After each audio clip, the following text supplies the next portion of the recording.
Alors, bonjour la famille, bonjour la famille, bonjour la famille, bonjour à tous et à toutes. Ça dépend de l'heure à laquelle vous allez recevoir la vidéo de votre serviteur Mathéo Dago. Alors la famille, c'est ça on dit pays là va mal. La Côte d'Ivoire va vraiment très très mal. La Côte d'Ivoire va mal. Et je voulais profiter de cette vidéo pour interpeller chaque Ivoirien, là où il se trouve, de prendre véritablement ce combat à bras le corps. Parce que la liberté d'expression a foutu le camp en Côte d'Ivoire. Ça, c'est une vérité. C'est factuel. Et chacun, là où il se trouve là, il sait que ce que nous disons là, c'est la vérité. Tu peux aimer un homme politique. Oui, parce que tu as une position dans laquelle tu manges. Tu peux admirer un homme politique, ce n'est pas mauvais. Mais frère, là où tu te trouves là, quand tu sais que l'autre n'arrive pas à avoir les mêmes avantages que tu as là, je pense qu'il est important que chacun même mette un peu d'eau dans son vin. Un pays dans lequel on ne peut même pas s'exprimer. Un pays dans lequel la liberté d'expression même là est froissée comme une feuille de devoir en laquelle tu n'as pas confiance. Un pays dans lequel seuls les hommes politiques ont le droit de dire haut et fort ce qu'ils veulent dire sans être inquiétés.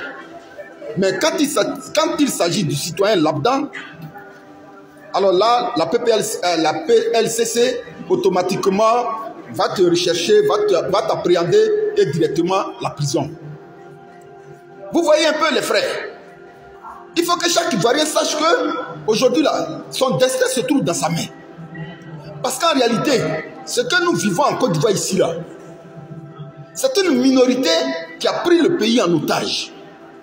C'est une minorité qui a pris le pays en otage. Chers Ivoiriens, il faut que vous le sachiez. Les dégâts sont nombreux. La liste est longue. Je ne suis pas là pour faire cette liste là. Mais je suis là dans le but de sensibiliser chaque Ivoirien là où il se trouve. Ce n'est pas bien. On ne gouverne pas un pays comme ça. On ne peut pas gouverner un pays comme ça. Les mots sont énormes. Ce que les Ivoiriens traversent aujourd'hui là, c'est difficile. Et il y a des gens qui sont là. Non, le président travaille bien. Non, le président... Non. Mon frère, peut-être là où tu es assis là, tu manges. Donc demain là, quand l'autre va prendre conscience que véritablement lui aussi, il doit manger là, ça va te fatiguer, c'est pourquoi tu es dans cette position là. Mais je t'encourage à quitter dans cette position. Je t'encourage à quitter dans cette position. Sinon hier là, les Oubi de Côte d'Ivoire, ils ont indexé certains ministres avec lesquels ils font certaines choses à Bassam, à Assini, dans des maisons, comment on appelle ça, dans des villas hautes, à Abidjan. Mais on n'a pas attendu parler. On n'a pas attendu qu'un Oubi a été inquiété. Et les exemples comme ça là sont légion. Vous voyez, qui on appelle aujourd'hui Bikongo qui hier faisait les éloges du pouvoir d'Abidjan. Bikongo qui hier parlait bien du président Ado. Bikongo hier qui parlait bien de la gouvernance du président Ado, en montrant les réalisations du président Ado. Qui pouvait croire qu'aujourd'hui là, parce que Bikongo est sorti pour plaider le cas de nos parents qui se débrouillent, dont on a détruit les États, qui se débrouillent, dont on a gâté les commerces. C'est quelqu'un comme ça là, on prend pour dire qu'on a envoyé à la Maka. Le voilà, Bikongo. Qu'est-ce que Bikongo lui là, il a dit de spécial? Qui ne te concerne pas, toi Ivoirien. Qui n'est pas pour ton bonheur, toi Ivoirien.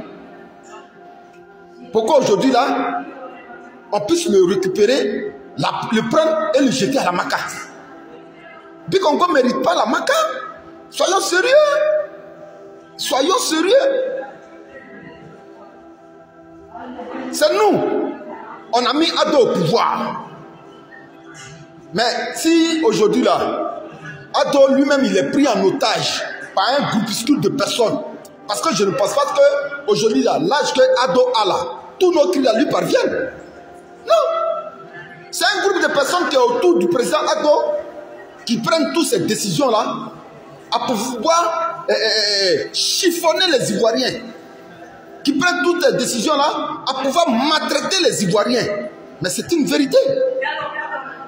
Il faut que chacun, là où il est, là, il sache que c'est une vérité. Je fais cette vidéo parce que j'ai mal. Je fais cette vidéo pour aussi apporter mon soutien à mon frère Bikongo, là où il se trouve. Mon frère Bikongo, je sais que tu vas voir ma vidéo. Force à toi.